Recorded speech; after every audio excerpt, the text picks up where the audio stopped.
자, 여러분들 이렇게 얼굴 뵙게 돼서 사실 너무나 감사합니다.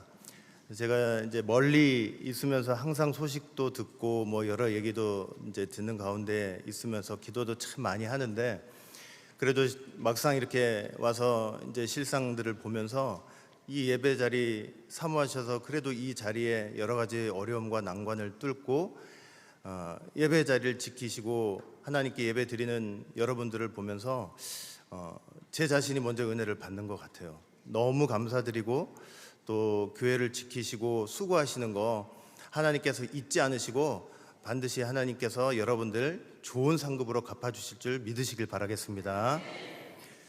자, 오늘 이 요한복음 14장 말씀은 예수님께서 마지막 만찬 자리에서 이제 제자들에게 말씀을 하신 내용입니다. 이제 예수님께서 이제 곧 있으면 십자가에 달리시죠. 십자가에 달리시면 제자들은 홀로 남게 됩니다. 그 홀로 남을 제자들을 생각하시면서 예수님께서 그들을 위로해 주시는 거예요. 14장을 보시면 전체가 그 내용이에요. 그렇게 위로를 하시면서 이제 오늘 본문 말씀을 하시는데, 이제 요한복음 14장 30절 말씀이죠. 아주 중요한 말씀을 하셨어요. 뭐라고 말씀을 하시냐면, 이후에는 내가 너희와 말을 많이 하지 아니하리니. 이 공동 번역을 보니까 이제 내가 너희와 이야기할 시간도 많이 남지 않았다. 아주 긴박성, 급박성을 보여주는 것이죠. 이제 곧 예수님 십자가에 달리시니까. 그러면서 하시는 말씀이 뭐냐면, 이 세상 임금이 오겠습니다. 이 세상 임금이 온대요. 여기 이 세상 임금이라는 것은 영적으로 보면 사단 마귀를 가리키는 것이죠. 그런데 이 사단 마귀가 이 구속사 속에서는 어떻게 나타나냐면 세상 임금으로 나타난대요. 여기 임금이라는 단어가 헬라어로 아르콘이라는 단어인데 첫째라는 뜻이 있어요. 왕, 주, 뭐 지배자, 통치자, 이런 뜻이 있어요. 그러니까 예수님 가시고 나서, 십자가에 달리시고 나서 어떤 존재가 오냐면 세상 임금이 오는데, 그 세상 임금은 첫째가 되려는 자예요. 우두머리가 되려는 자, 그리고 통치자와 지배자가 되려는 자, 그런 자가 올 것이라고 말씀을 하고 있는 거예요. 예수님께서 지금 앞을 내다보시면서 제자들에게 말씀을 해주고 계시는 거예요. 간곡하게 지금 권면을 하고 계시는 거예요. 얘들아, 내가 지금 이제 십자가 지고 부활 승천하고 가게 될 텐데, 내가 가게 되면 어떤 사람이 반드시 나타나게 돼 있느냐면 첫째가 되려고 하는 자, 우두머리가 되려고 하는 자가 나타나게 될 것이다. 그에게 속지 말라는 거예요. 절대로 속지 말라. 왜냐? 저는 내게 관계할 것이 없으니, 이 말씀을 하시네요. 여러분, 이 말씀이 어떤 뜻이냐면, 이 킹 제임스 버전을 보시면은 그는 내 안에서 아무것도 취하지 못한다, 이런 뜻이에요. 그러니까 본질적으로 이 세상 임금, 첫째가 되려고 하는 자, 이 우두머리가 되려고 하는 자가 하는 모든 말과 모든 일은 예수님으로부터 나온 게 아니라는 거예요. 그렇게 표면적으로 보일 수 있으나 본질적으로 하나도 예수님께 나온 게 아니라는 거예요. 세상 임금은 예수님의 본성이나 예수님의 말씀이나 예수님께서 그동안 공생애 때 보여준 모든 하신 일들과 상관이 없다는 것을 말씀하는 거예요. 아무런 상관이 없는 자라는 거죠. 아무런 상관이 없기 때문에 절대로 그에게 속지 말고 그를 섬기지 말라고 예수님께서 지금 권면을 하고 계시는 거예요. 예수님께서 이제 십자가에 돌아가시고 눈에 안 보이시잖아요. 그동안은 함께 먹고 자고 말씀하시고 그 말씀을 듣고 손으로 본바요, 손으로 만지고 눈으로 본바된 그런 예수님이셨는데, 그게 눈에 보이지 않으니까 어떻게 하려는 자가 있냐면 자기가 첫째가 되려고 하는 자, 전부 다 예수님께서 뭐라고 하시냐면 다 세상 임금이라는 거예요. 여러분, 우리가 결코 이런 세상 임금을 섬기는 자리에 있어서는 안 될 것입니다. 여러분, 예수님께서 제자들에게 뭐라고 말씀하셨는지 아세요? 내가 가고 나면 너희들이 믿고 의지할 만한 내가 어떤 사람을 보내줄게, 이런 말씀하신 적 단 한 번도 없어요. 내가 성령을 보내주시겠다고 말씀을 하셨어요. 요한복음 14장 16절 말씀 보면은 내가 아버지께 구하겠으니 그가 또 다른 보혜사를 너희에게 주사 영원토록 너희와 함께 있게 하시리니. 그러니까 예수님께서 누구를 보내주신다고 말씀하셨냐면 또 다른 보혜사, 돕는 자라는 뜻이 있잖아요. 지금까지는 제자들 옆에서 예수님이 보혜사, 돕는 자가 되어주셨는데 또 다른 보혜사, 바로 성령님을 보내주셔서 내가 그동안 3년 동안 너희와 함께 있었듯이 그 성령님께서 너희들과 영원토록 함께 해주겠다. 요한복음 14장 18절 말씀 봐도 내가 너희를 고아와 같이 내버려 두지 않겠다. 눈에 보이는 예수님은 지금 없지만 성령님께서 우리와 함께 하심으로 우리를 고아처럼 내버려 두지 않으시겠다고 말씀을 하고 계시는 거예요. 요한복음 14장 26절 말씀 봐도 보혜사 곧 아버지께서 내 이름으로 보내실 성령 그가 너희에게 모든 것을 가르치시고 내가 너희에게 말한 모든 것을 생각나게 하시리라. 그 성령님께서 너희에게 모든 것을 가르치시겠대요. 여러분, 교회에서 어떤 사람이 하나님 말씀을 가르치고 교육하는 것 같지만 본질적으로 이 교회의 참된 교사는 바로 성령님이라는 사실을 여러분 꼭 믿으시기를 바라겠습니다. 성령님께서 우리와 함께 하시면서 우리를 가르치시고 그동안 그 공생애 때 예수님께서 하셨던 모든 말씀, 여러분 우리가 아무리 말씀 들어도 살다 보면 어려움에 부딪히고 또 여러 가지 일 때문에 잊어버리고 살 때가 많지만 성령님께서 순간순간마다 그 들었던 말씀들을 다 기억나게 하시고 생각나게 해주시겠다는 거예요. 성령님께서 참된 위로자가 되어주시는 거예요. 그뿐인가요? 예수님께서 성령님을 보내주실 때 내가 어떤 한 사람한테만 보내줄게 이런 말씀하신 적도 없어요. 가령 제자들이 있는데 그 수제자 베드로 아닙니까?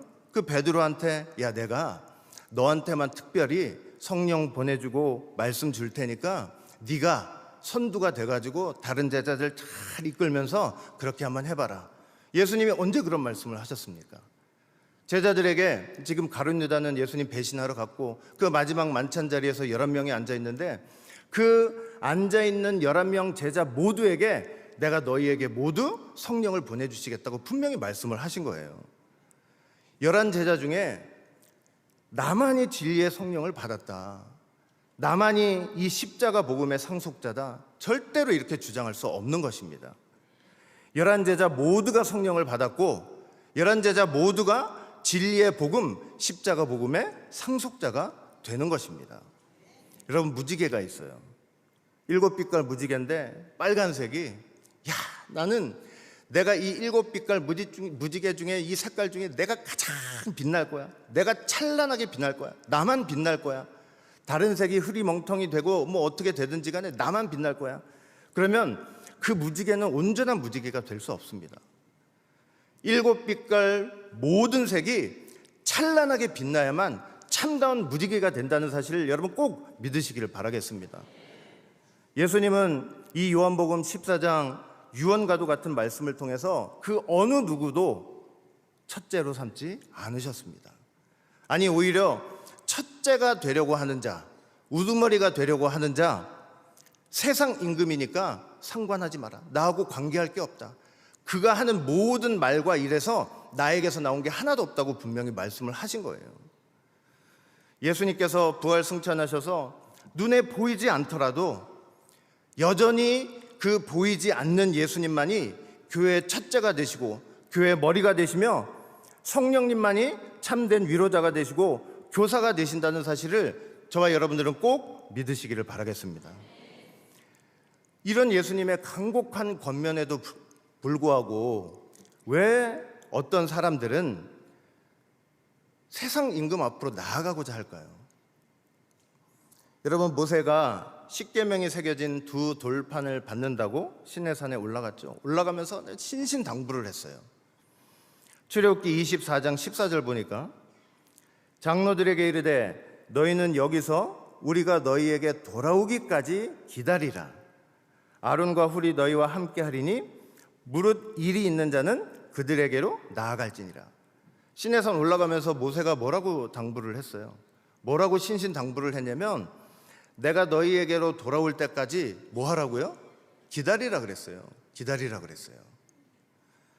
우리는 결론을 알고 있죠. 이제 40일 갔다가 내려온 거예요. 이스라엘은 모르잖아요. 근데 모르니까 하나님이 정하신 수가 되기까지 끝까지 참고 기다리는 게 이스라엘 백성들의 일이에요. 기다리는 게 일이에요. 제가 나중에도 잠시 말씀드리겠지만 사람의 본질은 사람의 이 사람의 사명은 기다리는 겁니다. 때를 기다리는 거예요. 사람은 때가 될 수 없어요.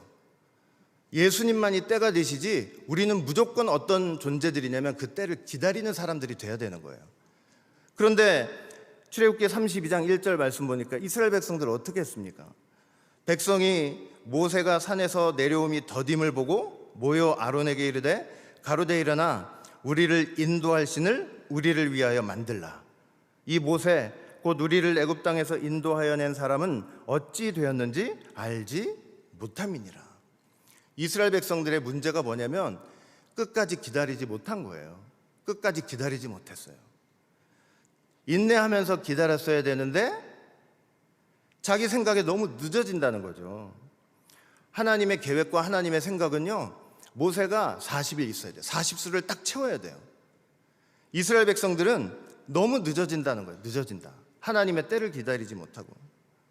그래가지고 무슨 일을 했냐면 우리를 인도할 신을 만들라.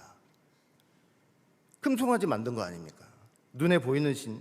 여러분, 분명히 모세가 있고 모세를 통해서 체험한 하나님이 살아 계시는데 다 내팽개치고 지금 눈앞에 나를 인도할 신, 그리고 나와 함께 걸어갈 신을 만들어 버린 것입니다. 믿음으로 기다리지 못하고 지금 당장 내 눈앞에 누군가 없는 것에 불안함을 느끼고 내 손으로 신을 세워서 섬기는 겁니다. 세상 임금을 세워서 섬기는 거예요. 내가 첫째다 하니까 정신없이 글로 다 모여드는 거예요. 여러분, 끝까지 기다리지 못하는 게 죄예요. 끝까지 기다리지 못하는 게 죄예요. 사울왕 한번 생각해 보세요. 사무엘이 분명히 이래 동안 기다리라고 말했잖아요. 근데 성경 보면 이래 동안 기다렸다 그랬어요. 이래 동안 기다리다가 안 오니까 자기 손으로 제사를 드리는 거예요. 근데 여러분, 이래 동안 기다린다고 할 때 어떻게까지 기다려야 되는 것이 맞냐면 가령 7일째가 됐어요. 아침이 됐어요. 블레셋이 침공할 것 같아요. 이제 더 이상 기다릴 수 없을 것 같아요. 그러니까 자기 손으로 제사를 드리는 순간 그건 온전히 기다리는 게 되지 못하는 거예요. 이래까지 기다리라고 할 때는요, 밤 12시가 될 때까지 1분 1초도 빠르게 하지 않고 딱 그 시간까지 끝까지 참고 인내하면서 기다리는 거예요. 마지막 순간까지 기다려야 되는 거예요. 그걸 기다리지 못했기 때문에 자기 손으로 제사를 드리다가 하나님 뭐라 그러셨어요? 사무엘 선지자 왔을 때 내가 네 나라를 빼앗을 것이다, 이런 저주를 받게 된 거죠. 여러분, 우리는 기다리되 끝까지 기다려야 될 줄 믿습니다. 끝까지 기다려야 돼. 참고 인내하면서 끝까지 기다리는 거예요. 사람은 기다려야 되는 거예요. 여러분, 나중에 모세가 왔어요, 안 왔어요? 분명히 다시 왔잖아요. 모세 다시 오게 돼 있는 거예요. 다시 왔어요. 와가지고 얼마나 진노했습니까? 두 돌판 깨트려 버리고 그 우상 숭배한 사람들, 다른 신을 섬기던 사람들, 얼마나 많은 사람들이 죽었습니까? 여러분, 모세가 다시 안 올 것처럼 행동하면 안 된다니까요. 분명히 와요. 예수님께서 뭐라고 그러셨어요? 분명히 다시 온다고 약속을 하셨잖아요. 예수님은 그렇게 약속하신 대로 분명히 다시 오실 것입니다. 그 약속을 믿고 구속사 말씀 안에서 저와 여러분들 끝까지 믿고 참고 인내하면서 기다리면 되는 거예요. 여러분, 계시록 3장 보시면 빌라델비아 교회가 있잖아요. 대단하게 크고 규모가 대단하고 능력이 크고 이런 교회가 아니었어요. 근데 책망을 하나도 받지 않았어요. 왜 책망을 받지 않았냐면 인내의 말씀으로 자기의 믿음을 지켰다는 거예요. 저와 여러분들 하나님께서 인내할 수 있도록 너무나 귀한 구속사의 말씀을 주셨잖아요. 그 말씀을 붙들고 끝까지 인내해야 되는 거예요. 빌라델비아 교회 적은 능력을 가지고 하나님의 이름을 배신치 않았대요. 예수님의 이름만 꼭 붙들고 사람의 이름을 쫓은 적이 없다는 거예요. 아무리 능력이 많고 대단해도 사람 이름 쫓아가 보세요. 그건 진짜 아무것도 안 되는 거예요. 아무것도 안 돼요. 적은 능력을 가지고 내가 들은 바 그 말씀을 가지고 그 말씀 붙잡고 다시 오실 때까지 끝까지 기다리는 그 믿음이야말로 승리하는 믿음이고 천국 가는 믿음이라는 것을 여러분 꼭 믿으시기를 바라겠습니다. 요한복음 1장 1절 말씀 보세요. 말씀이 하나님이라고 하셨잖아요. 말씀이 하나님이다. 여러분들 구속사 말씀 안에서 날마다 하나님 뵙고 날마다 하나님 앞에 문안 인사 드리고 그 안에서 응답받는 그런 신앙생활들 해나가시면 되는 거예요. 절대로 보이는 사람을 쫓아가면 안 될 것입니다. 여러분 세상 임금을 섬기면 어떻게 되는지 아세요? 예수님 족보에서 얼마나 여러분들 많이 배웠어요? 이스라엘 백성들이 애굽 생활하던 400년간이 아주 통째로 이렇게 생략이 돼 있죠. 왜 그때가 생략이 돼 있냐면 그때는 이스라엘 백성들이 하나님이 아니라 애굽의 바로왕의 통치 속에 있었기 때문이에요. 갈라디아서 4장 8절 보니까 이런 말씀이 있어요. 그러나 너희가 그때에는 하나님을 알지 못하여 본질상 하나님이 아닌 자들에게 종노릇했다. 애굽 생활 400년이 바로 이런 시기였어요. 하나님이 아니라 하나님이 본질상 하나님이 아는 자들에게 종노릇한 시기. 예수님의 족보에서 그냥 통째로 생략이 돼버린 거예요. 세상 임금 섬기잖아요. 하나님 섬기지 않고 말씀 안에서 하나님 앞에 문안하는 그런 신앙생활 안 하고 세상 임금 섬기면 반드시 하늘 족보에서 제외됩니다. 하나님이 기억하지 않는 세대가 되는 거예요. 우리가 꼭 그 말씀 기억하면서 참 보이지 않지만 당장 손에 붙잡히거나 보이지 않지만 구속사 말씀 안에서 믿음으로 끝까지 인내하며 하나님만 바라보며 그렇게 신앙생활하는 모두가 되시기를 주의 이름으로 간절히 축원을 드리겠습니다. 여러분 마지막 때 우리는 어떤 마음 자세로 신앙생활을 해야 될까? 여러분 이스라엘 백성들이 출애굽해가지고 이제 광야 40년 생활 거의 다 마칠 무렵에 요단강을 이제 마지막으로 건너게 되죠. 이제 요단강 건너면 바로 가나안 땅이에요. 이게 마지막이에요. 이게 성별의 시험이죠. 여호수아가 딱 두 가지를 명령했어요. 첫째가 뭐냐면 언약궤 뒤를 쫓으라는 거예요. 여호수아 3장 3절 말씀 보니까 백성에게 명하여 가로되 너희는 레위 사람 제사장들이 너희 하나님 여호와의 궤 매는 것을 보거든 너희 곳을 떠나 그 뒤를 쫓으라. 자, 여호수아의 첫 번째 명령이 뭐냐면 언약궤를 쫓으라는 얘기예요. 언약궤 그 뒤를 쫓으라는 얘기예요. 여기 사람을 쫓으라는 말이 없어요. 우리가 착각하면 안 돼요. 뭘 착각하면 안 되냐면 사람이 언약궤를 메고 있잖아요. 레위 사람 제사장들이 언약궤를 메고 있잖아요. 그 언약궤가 그 제사장들이 움직이는 대로 따라간다고 생각하면 안 돼요. 사람 눈으로 보이면 언약궤가 누구를 쫓아가는 것 같아요. 그냥 언약궤를 메고 있는 사람들이 이리 가면 언약궤가 글로 쫓아가는 것 같고 저리 가면 절로 쫓아가는 것 같고 영적으로 그게 아닙니다. 사람이 언약궤를 이고 가고 싶은 방향으로 가는 게 아니고 본질적으로는 그 언약궤가 그 사람을 인도하는 거예요. 여러분 사람이 언약궤의 방향을 정하는 것이 아니고 언약궤가 사람의 방향을 전하는 거예요. 사람이 말씀의 방향을 전하는 것이 아니고 말씀이 사람의 방향을 전하는 거예요. 사람이 일을 하는 것 같지만 사람이 일을 하는 게 아니고 하나님의 말씀이 일을 하시는 거예요. 사람이 없으면 안 된다는 착각이에요. 착각. 사람이 없으면 하나님의 일이 안 된다? 착각 중에 대착각입니다. 말씀이 없으면 일이 안 되는 거예요. 말씀이 없으면. 그 사람이 없으면 일이 안 돼요? 우리가 구속사의 말씀만 바라보면서 말씀만 바라보면서 그 뒤를 쫓을 때만이 이 요단강, 마지막 성별의 이 강을 건널 수 있다는 거 여러분 꼭 믿으시기를 바라겠습니다. 마지막 때 사람의 뒤를 쫓으라는 명령 추호도 없습니다. 성경 어디를 찾아보세요. 그런 명령은 절대 없는 거예요. 두 번째, 어떤 명령이 있냐면 언약궤와 2000규빗 떨어져서 이동을 하래요. 여호수아 3장 4절 보니까 그러나 너희와 그 사이 상거가 2000규빗쯤 되게 하고 그것에 가까이 하지는 말라. 그리하면 너희 행할 길을 알리니 너희가 이전에 이 길을 지나보지 못하였습니다.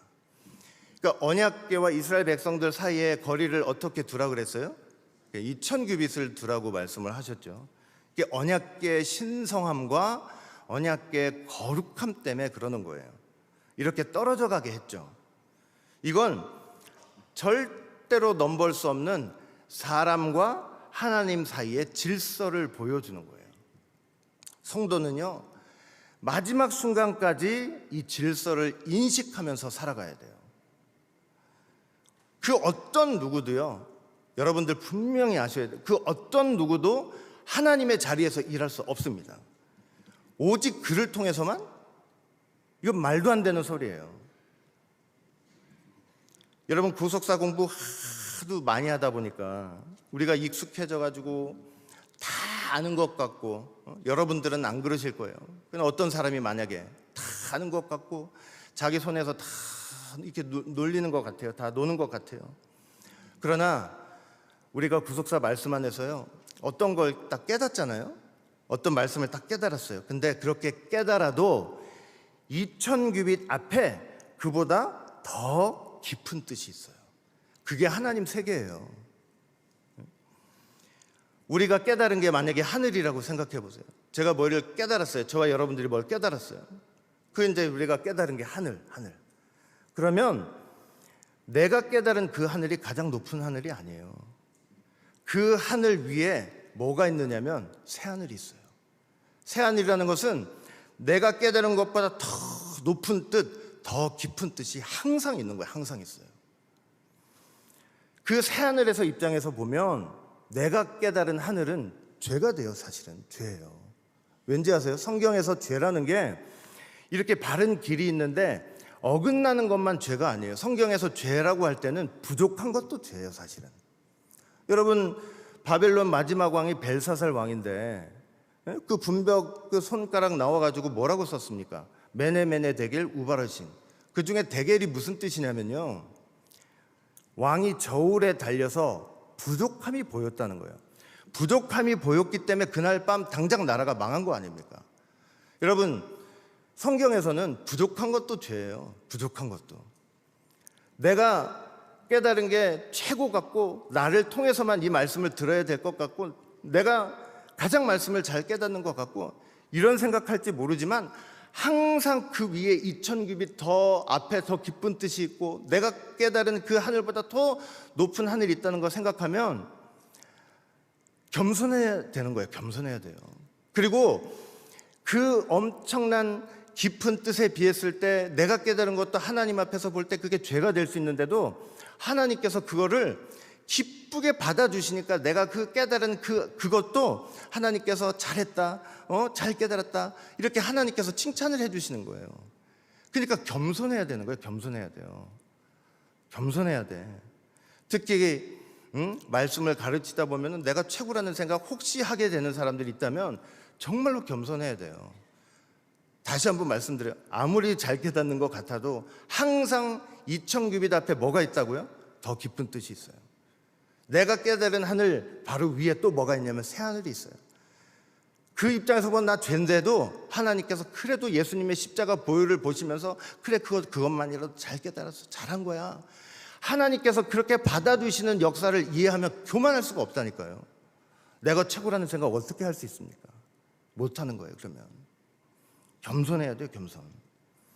항상 2000규빗의 이 귀한 영적인 뜻이 우리 삶 가운데 믿음 가운데 반드시 자리 잡기를 주의 이름으로 간절히 축원을 드리겠습니다. 결론을 맺겠습니다. 올로 목사님이 우리에게 남겨주신 유일한 후계자는 바로 구속사의 말씀인 줄 믿으시기 바랍니다. 구속사 말씀을 받은 여러분 모두가 진정한 후계자입니다. 이 안에서 내가 첫째다, 나만이 이 말씀의 후계자다 말할 수 없습니다. 말할 수 없어요. 그거는 예수님이 한마디로 정의하셨어요. 세상 임금 되려는 자다. 나와 상관없다는 거죠. 우리 모두가 이 구속사 말씀 안에서 그냥 은혜 받으면서 사면 되는 거예요. 은혜 받으면서 전심을 다해서 구속사 말씀 전하면 되는 거예요. 그거 이상도 그 이하도 없습니다. 여러분, 은혜가 충만해야 돼요. 은혜가. 여러분, 가룟 유다가 예수님의 수제자였잖아요. 얼마나 머리 좋아요. 원로 목사 항상 말씀하셨다. 그 계산 잘해가지고 숫자 얼마나 잘해요. 그래가지고 그 회계 맡으면서 얼마나 똑똑한 제대로 인정을 받았습니까? 근데 왜 배신을 했어요, 예수님을? 왜? 원로 목사님이 분명히 말씀하셨어요. 왠지 아세요? 말씀 받을 때 은혜 받지 못했다는 거예요. 은혜 받지 못했다. 은혜 받지 못했대요. 그렇게 3년을 쫓아다니면서 똑똑한 머리를 가지고 이런 일 저런 일 했지만 마음속에서 말씀이 선포될 때 은혜 받지 못했다는 거예요. 은혜 받지 못한 마음은 어떻게 되는지 아세요? 여러분, 유브라데강 아시죠? 유브라데강 말씀하실 때 항상 뭐라고 말씀을 하세요? 그냥 그 물맛이 너무 달다 그러시잖아요. 달다. 이게 은혜 충만한 상태를 가리키는 거예요. 계시록 16장 보시면 그런데 그 유브라데강의 6번째 대접 재앙이 딱 떨어지면서 어떤 일이 벌어지냐면 그 유브라데강이 완전히 말라버려요. 뭐냐면 은혜가 완전히 마른 상태를 가리키는 거예요. 은혜가 완전히 마른 심령. 그 마른 땅에, 이 마른 땅은 하나님께서 이스라엘 백성들을 위해서 홍해를 갈랐던 그 마른 땅과 완전히 차원이 틀려요. 은혜가 말라서 된 마른 땅에는요, 하나님의 거룩한 백성이 지나가는 땅이 되는 것이 아니고, 계시록 16장 읽어보세요. 귀신, 도깨비, 개구리 영 같은 것들이 들어오는 통로가 돼버리는 거예요. 은혜 받지 못하는 마음에는 반드시 귀신이 들어오게 돼 있어요. 사단 마귀가. 그러니까 예수님 배신하는 자리 가는 거예요. 그러니까 저 여러분들이 신앙생활하면서 구속사 말씀 받으면서 항상 은혜 받는 여러분들이 다 되시길 바라겠습니다. 말씀 안에서 은혜가 떨어지면 배신하게 돼 있어요. 은혜를 받지 못하면 반드시 사단 마귀가 들어오는 거예요. 은혜 받으면서 전심을 다해서 구속사 말씀을 전하는 그런 저와 여러분들이 돼야 된다는 거죠. 여러분, 그리고 이제 이 말씀 드리고 마칠 건데, 옛날에 원로 목사님이 그런 말씀하신 거를 제가 이제 생각이 나요. 읽어본 게 생각이 나는데, 노아 때 이제 방주를 탔잖아요. 노아 가족 8명과 이제 짐승들 다 방주를 탔는데, 이 방주를 타지 못한 사람들은 어떻게 했을까요? 여러분, 방주를 타지 못했던 사람들은 비가 막 쏟아지잖아요. 그러니까 막 순식간에 물이 차 오르는 거예요. 그럼 뭐 여기 앉아 계신 성도들은 단 한 분도 그런 분들이 없겠지만, 방주를 만약에 못 탔으면 사람들이 본능적으로 뭘 하겠어요? 비가 막 물이 차오면 높은 곳을 찾아 올라가겠죠. 요즘은 빌딩 같은 게 많으니까 이제 빌딩이라도 만약에 요즘 같은 세상이라면 찾아 올라가겠지만, 옛날에 뭐 그렇게 높은 빌딩이 있었겠어요? 그럼 어디로 올라갔을까요? 산을 분명히 올라갔을 거예요. 산을. 저는 한 번도 그런 생각해 본 적이 없는데, 이제 산을 올라가는데 그 말씀하신 게 참 인상적이었어요. 산을 올라가면 사람만 올라가는 게 아니라는 거예요. 모두 같이 올라가요. 짐승도 같이 올라간대요. 그러면 점점 올라가면서 짐승과 사람이 어떻게 되겠어요? 만나겠죠? 그럼 비 오는데 나 너 잡아먹을 정신이 없다고 짐승들이 올라갈까요? 그 와중에도 짐승은 사람을 잡아먹는다는 거예요. 네? 여러분, 산이라는 게, 여러분 뭐 많이 배우셨잖아요. 구속사 속에서 산이 뭐예요? 산은 하나님이 임재하시고 말씀이 선포되는 곳, 현장 아니 시온산. 그런데 노아 때 이 마지막 때는요, 그 어떤 산도 사람을 구원할 수 없는 산이에요. 여러분, 마지막 때 우리가 다 지금은 구속산에서 산을 올라가자고 하는데, 마지막 때 이 심판의 때 방주를 타지 못하잖아요. 세상 어떤 산도 사람을 구원할 수가 없어요. 왜냐? 올라가다 누구한테 다 잡혀먹혀요? 짐승한테 다 잡혀먹혀요. 그 마지막 때는요, 짐승한테 다 잡혀먹히는 시대예요. 산을 올라가다가 우리를 구원할 수 없는 산을 올라가다가. 그뿐이에요. 어떻게 막 짐승의 그 짐승이 잡아먹으려고 하는 그것까지 다 피해가지고 여러분 산꼭대기에 딱 올라갔다고 한번 생각해봐요. 그러면 산꼭대기에 딱 올라가면 구원 받을 수 있어요, 없어요? 없어요. 왠지 아세요? 노아 때 물이 어디까지 찼어요? 산꼭대기만 찬 게 아니에요. 세상에서 제일 높은 산이 있으면 그것보다 15규빗 더 찬 거예요. 15규빗이면 사람을 차고도, 이 사람이 키가 얼마나 컸는지 모르겠지만 사람의 키로 감당을 할 수가 없는 거예요. 그러니까 그 산은 절대로 사람을 구원할 수 없어요. 절대로. 마지막 때 신령한 방주 예수 그리스도의 십자가 복음, 이 구속사 말씀을 쫓지 않고 사람을 쫓아간다고 할 때 그것은 우리를 구원하지 못하는 산으로 올라가는 역사라는 거 여러분 꼭 믿으시길 바라겠습니다. 마지막 때 방주를 탄 자가 있고 산으로 올라가는 자가 있다니까요. 우리를 구원 못할 산으로 올라가는 자가 있어요. 저 산에 구원이 있다, 저 사람한테 가야 말씀이 있다, 저 사람한테 가야 우리가 구원받을 수 있다. 백날 그 산 올라가 보세요. 백날 한번 올라가 보세요. 절대 구원받지 못합니다. 오히려 짐승이 득실득실 가면 갈수록 높아질수록 짐승이 득실득실 가면서 짐승한테 잡혀먹어요. 아무리 높게 올라가도 물이 차서 살지 못하는 거예요. 세상 임금이 아무리 높은 산처럼 큰 산처럼 그렇게 보여도 하나님의 심판보다는 높지 못해요. 하나님의 심판이 그 세상 임금 그 높은 산보다 15규빗 더 높다니까요. 아무리 산이 높아도 그 산은 사람 구원 못해요. 세상 임금은 절대로 하나님의 심판을 이길 수 없습니다. 우리 평강제일교회 모든 성도는 그래서 오직 이 구속사의 말씀 안에서만 머무르기 바라겠습니다. 사람 바라보고 사람 의지하고 사람 믿고 사람 따라가고 아무런 의미가 없어요. 아무런 좋은 결론이 없어요. 오직 구속사 말씀만 믿으시기를 바라겠습니다.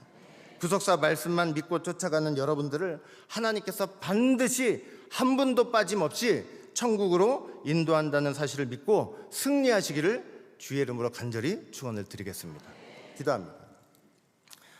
사랑과 은혜가 풍성하신 아버지 하나님, 오늘 또 이렇게 귀한 말씀을 통해서 저희가 세상 임금을 쫓지 않고 오직 말씀만 쫓아가야 될 것을 다시 한번 우리 마음에 새겨주시고 깨닫게 하시고 다짐하게 하시니 진심으로 감사드립니다. 마지막 때 이 세상 임금 큰 산의 유혹 속에 저희들 절대 빠져들지 않고 속지 않고 섬기지 않고 오직 구속사 말씀의 방주 안에서 믿음으로 참고 인내하며 마침내 승리하고 하나님 앞에 구원 얻는 모든 백성들이 다 될 수 있도록 축복하여 주시옵소서. 끝까지 인도해 주시고 붙들어 주실 줄 믿고 감사드리며 사랑 많으신 예수님 이름으로 감사하며 간절히 기도드리옵나이다. 아멘.